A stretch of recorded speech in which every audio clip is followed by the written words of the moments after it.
بسم اللہ الرحمن الرحیم۔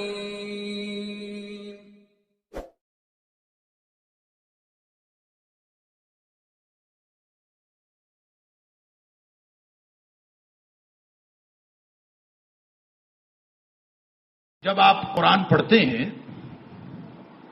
دیکھیں ایک ہے قرآن پڑھنا اور ایک ہے نماز پڑھنا، ان دونوں میں فرق ہے۔ قرآن پڑھنا بھی کمیونیکیشن ہے، گفتگو ہے اللہ کے ساتھ، اور نماز پڑھنا بھی اللہ کے ساتھ گفتگو ہے۔ ایک حدیث کے اندر آتا ہے ان المصلی یناجی ربہ، نماز پڑھنے والا اپنے رب کے ساتھ سرگوشیاں کرتا۔ گویا جو نماز پڑھتا ہے وہ گفتگو کرتا ہے اللہ کے ساتھ، اور جو قرآن پڑھتا ہے وہ سنتا ہے اللہ کی گفتگو کو۔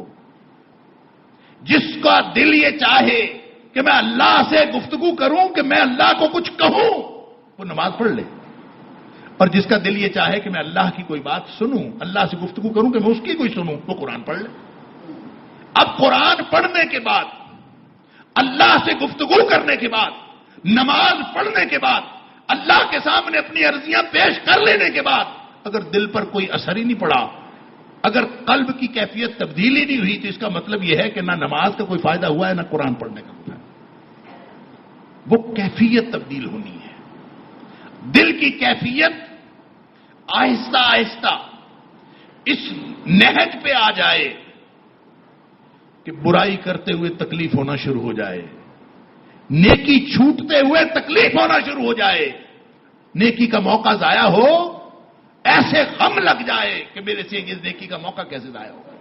جس شخص کے دل کی کیفیت یہ نہیں ہوتی، اس کو رمضان کا کوئی فائدہ نہیں۔ رمضان کا مقصد تو یہ تھا، سن لیجئے، یہ پاس نہیں آیا۔ ہم پتہ کیا سمجھتے ہیں؟ ہم سمجھتے ہیں رمضان آ گیا نا، اب رمضان آ گیا، یار رمضان میں کوئی غلطی نہیں کرنی، باقی 11 مہینے کرنی، اب رمضان آ گیا اب نہیں کرنی۔ پہلے کبھی قرآن نہیں پڑھا، رمضان آ گیا یار قرآن پڑھنا ہے۔ پہلے کبھی باجماعت نماز نہیں پڑھی، رمضان آ گیا یار باجماعت نماز پڑھنی۔ پہلے کبھی نوافل نہیں پڑھے، اب یار رمضان آ گیا میں نے نوافل پڑھنے۔ پہلے کبھی صدقہ خیرات نہیں کیا، رمضان آ گیا یار میں نے صدقہ خیرات کرنا ہے۔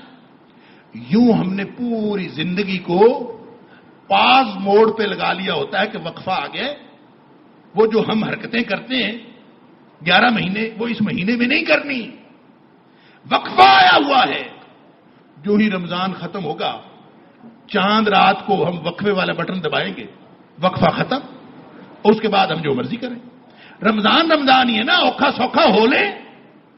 ہم سب کا خیال یہی ہوتا ہے، اللہ تعالیٰ معاف فرمائے، کہ رمضان کا مہینہ ہے، اوکھے سوکھے ہو لیں، راتوں کو جاگ لیں، جتنی عبادت کرنی ہے کر لیں۔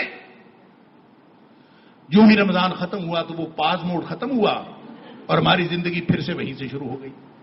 سن لیجئے، اگر کسی شخص کی زندگی، میں نے گزشتہ سے پیوستہ جمعہ میں بھی عرض کیا تھا، اللہ اکبر، بیمار ہوتا ہے نا کوئی، ڈاکٹر اس کا علاج شروع کرتا ہے نا، تو وہ پہلے ٹیسٹ لیتا ہے، اس کے ٹیسٹ لے کے بتاتا ہے تیری فلاں رپورٹ بھی خراب ہے، تیری فلاں رپورٹ بھی خراب ہے، تیری فلاں رپورٹ بھی خراب۔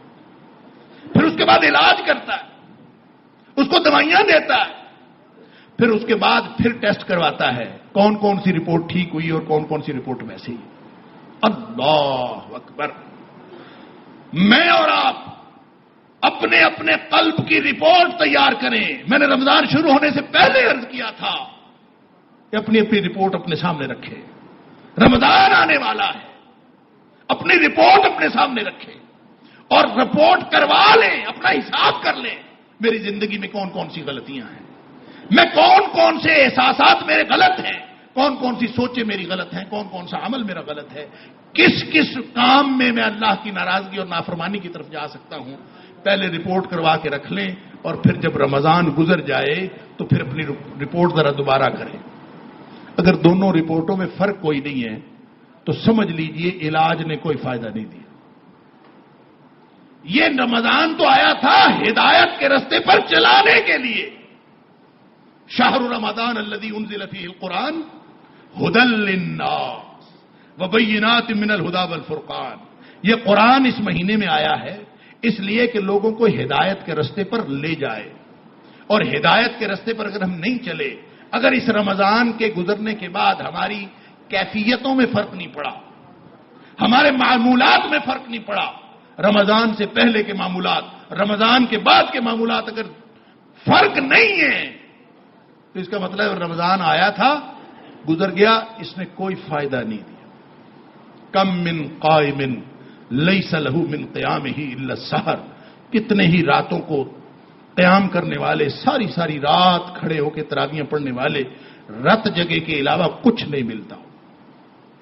کم من صائم لیس لہ من صیامہ الا الظمأ، کتنے ہی روزے رکھنے والے ہیں سوائے بھوک اور پیاس کے ان کو کچھ نہیں ملتا۔ اللہ اکبر، یہ بھوکے پیاسے دن کو بھی رہے، راتوں کو قیام بھی کیا، نتیجہ یہ نکلا کہ اگر دل میں احساس تبدیل نہیں ہوا، اگر اللہ سے کی ناراضگی سے بچنے کا احساس پیدا نہیں ہوا اور نیکی کرنے کا شدید احساس پیدا نہیں ہوا، تو اس کا مطلب یہ ہے کہ رمضان کا فائدہ کوئی نہیں۔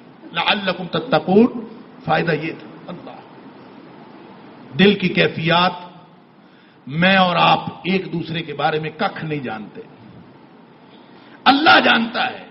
ان اللہ علیم بذات الصدور، وہ جانتا ہے، میں اور آپ ایک دوسرے کے بارے میں نہیں جانتے، البتہ ہم اپنے بارے میں ضرور جانتے ہیں۔